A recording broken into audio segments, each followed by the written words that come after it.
بہر خلق خدا بن کے ایک آسرا آ گیا آ گیا. خوش آمدید کہتے ہیں آپ کو. وظائف کا ہمارا سیگمنٹ ہے. قبلہ مفتی سہیل احمدی صاحب تشریف فرما ہے.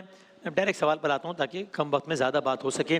قبلہ یہ کہتے ہیں عبد الکریم صاحب ہیں ہم لوگ خاندانی جھگڑوں اور دشمنی کی وجہ سے اپنا شہر چھوڑ کر ہنگامی طور پر کراچی اپنے دور کے ایک رشتہ دار کے گھر شفٹ ہو گئے. لیکن اب حال یہ ہے کہ نہ کوئی نوکری ہے نہ کاروبار ہے. صبح سے شام تک نوکری ڈھونڈتا پھرتا ہوں, کوئی نوکری نہیں ہے. رشتہ دار بھی غریب ہیں, کچھ سمجھ نہیں آتا, کوئی دعا بتا دیں. ظاہر ہے مسئلہ اور ہی بہت سارے لوگ ہیں.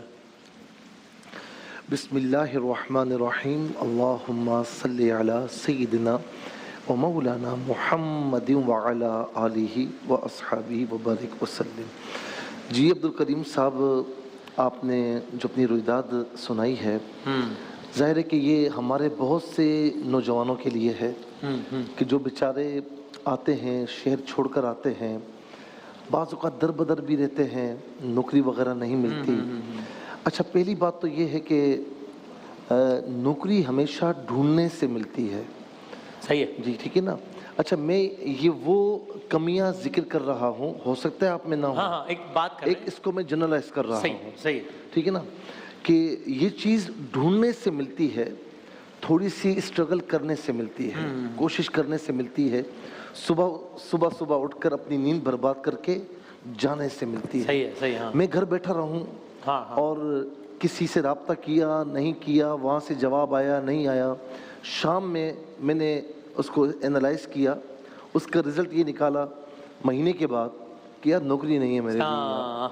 صحیح. تو اگر یہ کمی ہے, یہ ہمارے نوجوانوں میں بہت زیادہ ہوتی ہے, اس کو دور کریں. دوسری اہم بات کہ آپ کی جتنی تعلیم ہے, آپ میں جتنی کوالٹیز ہیں, جتنی ایبیلٹیز ہیں, آپ اس کے مساوی اپنی ملازمت کو تلاش کریں.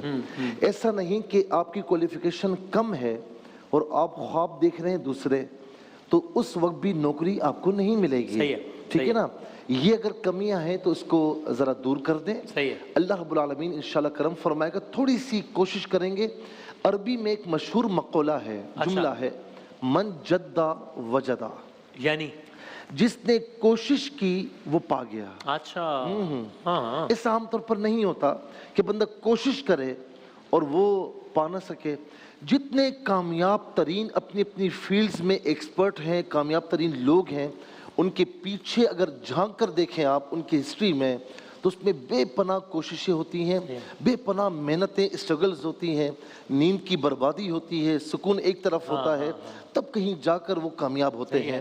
تو میرے بھائی, ایک تو نماز کی پابندی کریں. میں اکثر کہتا ہوں کہ نماز پڑھیں. اللہ تعالیٰ, کیونکہ ہمارے اس پروگرام کا مقصد وسیم بھائی للہ یہ ہے, یہ نہیں ہے کہ میں کسی کو اپنے قریب کروں یا آپ کسی کو اپنے قریب کریں کہ لوگ پوچھیں یار مفتی صاحب کہاں ہیں یا وسیم بھائی کہاں. میرا ہرگز یہ مقصد نہیں ہے. بالکل صحیح. اس دائرے کے اس پروگرام کے بعد جب سے ہم یہ کر رہے ہیں, فیس بک پر اتنے زیادہ میسیجز آتے ہیں کہ میں پڑھ بھی نہیں سکتا ہوں, واٹس ایپ پر بھرا ہوا ہوتا ہے, پڑھ نہیں سکتا ہوں. اچھا, تو ہمارا یہ مقصد ہے کہ آپ اللہ تعالیٰ سے قریب ہو جائیں, رسول اللہ صلی اللہ علیہ وسلم سے جڑ جائیں, صحابہ سے جڑ جائیں, اہل بیت اطہار سے جڑ جائیں. یہ ہمارے لیے کافی, ہمیں وصول ہو گیا, وصولی ہو گئی. بے شک. نماز کی پابندی کریں.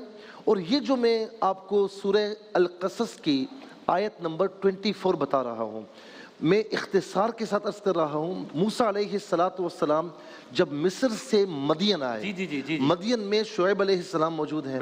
اچھا, ایک ہفتے سے آپ نے کھانا نہیں کھایا تھا, وہ طویل واقعہ ہے جی, پیٹ بالکل پچک گیا تھا. تو اس وقت آپ نے یہ دعا پڑھی, بسم اللہ الرحمن الرحیم, ربی انی لما انزلت الی من خیر فقیر. اے میرے پروردگار, میں اس کا محتاج ہوں کہ تو مجھ پر اپنی نعمت نازل فرمائے. یعنی یہاں پر اشارہ ہو رہا ہے کہ مولا مجھے کچھ عطا فرما. پاس میں نہ توشہ ہے, نہ کوئی زیادہ راہ, کچھ بھی نہیں ہے. اور پھر یکایک پاسا پلٹا اور شعیب علیہ السلام نے مدعو کیا, تو وہاں پر کھانا لگا ہوا تھا.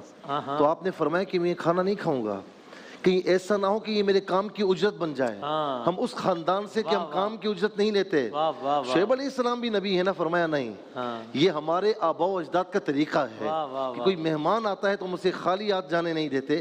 یہ کھانا آپ کی محنت کا اجر نہیں ہے. سبحان آئیے بیٹھیے, کھانا کھائیے, اور کھانا آپ کو ملا. تو ایک نبی کے وسیلے سے یہ دعا پڑھیں فجر کے بعد اور عصر کے بعد. اس کو 11 مرتبہ پڑھ لیں, اول آخر 3 مرتبہ درود شریف کے ساتھ. ترجمے کو مد نظر رکھیں, پڑھتے ہوئے اللہ تعالیٰ کی بارگاہ میں لو لگائیں, کنسنٹریشن ہو. انشاءاللہ دنوں میں کوشش کریں, دنوں میں آپ کو اچھی نوکری مل جائے گی. اور دوسرا سمد, یہ اللہ تعالیٰ کا صفاتی نام ہے. سمد کا معنی ہے بے نیاز. یا سمد, یہ صبح جب بھی گھر سے نکلیں کم از کم 11 مرتبہ پڑھ لیں, اول آخر درود کے ساتھ, 3 بار درود شریف کے ساتھ. انشاءاللہ میرے بھائی, آپ بھی اور جتنے میرے نوجوان بھائیوں کا یہ مسئلہ ہے, یہ مسئلہ آپ کا انشاءاللہ حل ہو جائے گا. سمجھ سے مراد سورہ اخلاص میں پڑھتے ہیں اللہ الصمد, جی جی, اللہ بے نیاز ہے. جی جی, بہت شکریہ قبلہ, بہت شکریہ. ہم ایک وقفے کے بعد انشاءاللہ مزید علماء کرام تشریف لا رہے ہیں, تو ایک بھرپور نشست ہوگی انشاءاللہ بریک کے بعد. رحمت کبریا بہر خلق خدا بن کے ایک آسرا آ گیا.